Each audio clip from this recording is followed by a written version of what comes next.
È notte, il cielo è blu scuro e ci sono molte stelle. La luna è grande, bianca e rotonda. Tutto è silenzioso nella foresta. Gli alberi sono alti e verdi, ma di notte sembrano neri. Sopra un ramo di un grande albero vive un gufo.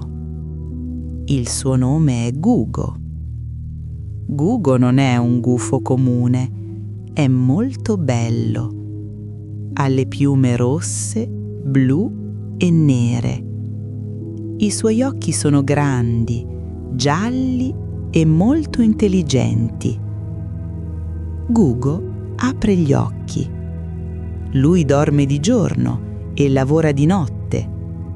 Ho fame, pensa Gugo. Lui guarda in basso, guarda l'erba, i fiori e il fiume piccolo. Gugo vede tutto perché i suoi occhi sono come due torce. Improvvisamente vede qualcosa che si muove. È un piccolo topo? No, è solo una foglia che cade. Gugo aspetta. Lui è molto paziente. Mentre Gugo aspetta, arriva un altro animale. È una piccola volpe. La volpe guarda in alto e vede il gufo. Ciao, dice la volpe. Io mi chiamo Rosetta, e tu? Io sono Gugo, risponde il gufo con una voce calma. Perché non dormi? Chiede Rosetta. Perché io sono un gufo. Di notte io guardo la foresta. Io sono il guardiano, dice Gugo con orgoglio. Rosetta e Gugo parlano per molto tempo. Rosetta racconta storie della foresta durante il giorno, il sole caldo, i bambini che giocano, i fiori che si aprono. Gugo racconta storie della notte, il vento freddo, la melodia dei grilli e la luce della luna. Guarda la luna, dice Gugo.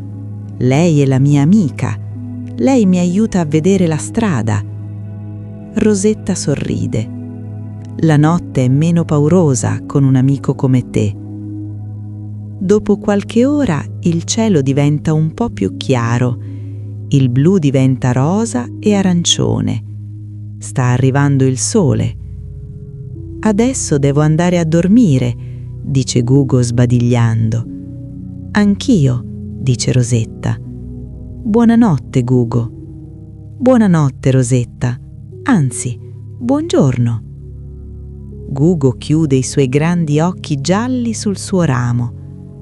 La foresta è tranquilla. La luna va via, ma Gugo sa che tornerà domani notte.